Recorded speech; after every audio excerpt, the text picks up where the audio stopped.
Hi,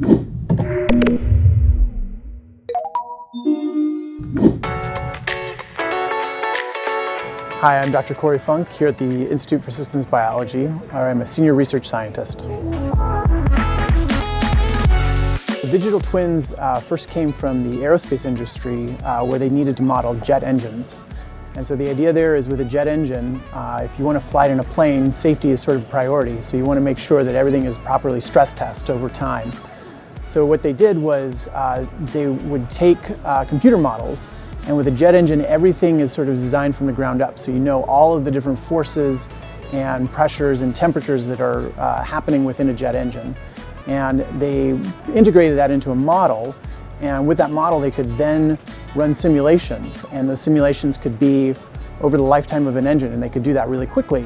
And so it became a very useful thing for them, because in modeling that they could then design those engines in better ways and try and understand how parts might fail and how other parts might sort of improve performance.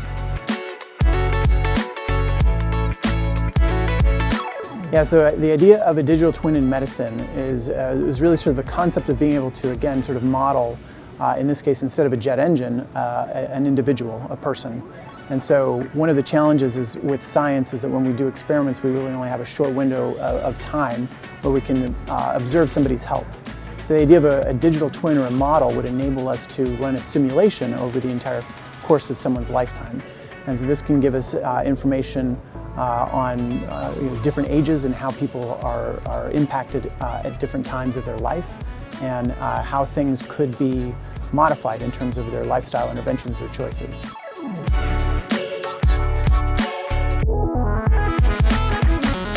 Yeah, so ISBA really has two main endeavors within digital twins, and the first is in cancer. So one of the challenges with cancer is really understanding how a patient might respond to a particular drug. And so with a digital twin, if you have and understand all the different parameters of tumor growth and the type of tumor that it is, you in theory can sort of understand how they might respond to a drug treatment. And so this is one of the challenges with cancer drugs, is that there's quite a varied response with those drug treatments. And so the idea of a digital twin would give you an idea how an individual might behave in response to a treatment, or also how an entire population might behave. If you wanted to sort of stratify and understand how a particular drug could help some people, but maybe not all people, and you want to identify those things, those factors that would determine whether somebody would be a good responder or a poor responder. A second area in which we were working on, an area that I work in, is with Alzheimer's. So again, I mentioned that experimentally we typically only can study a person for a few years or gather data. And so you want to know, especially with a disease like Alzheimer's, where the period of time before you get symptoms can be up to 25 years. And so to be able to model that can be really helpful.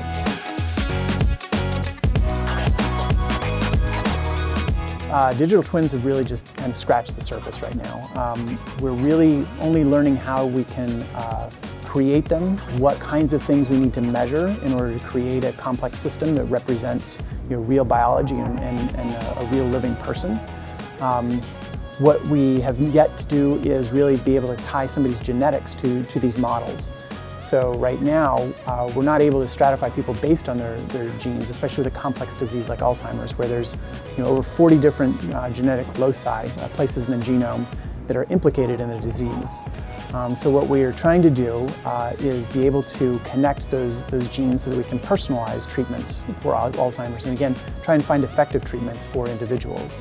And again, the same idea of what you know for one person might not be true for an entire population. So, and then flip that around, how one treatment might affect a certain subset of a population, but not everybody. What gets me excited about digital twins is it creates new opportunities or strategies to think about a complex disease.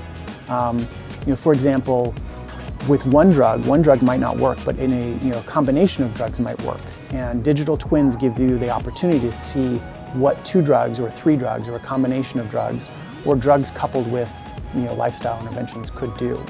I think another thing too is, in terms of what digital twins can tell us, they could actually help us learn about the biology of Alzheimer's. So it's not just we try and see what treatments are effective, but we actually try and understand what's going on in the brain. And this is again an area in Alzheimer's research where people have really struggled. We've known that the key gene that's implicated in Alzheimer's, ApoE, we've known that that's been is the strongest genetic association for over 30 years now. Again, we haven't been able to do really anything with that information in terms of clinically actionable decisions. So being able to potentially find how to use that information and integrate that into and affect people's lives is something that's really exciting.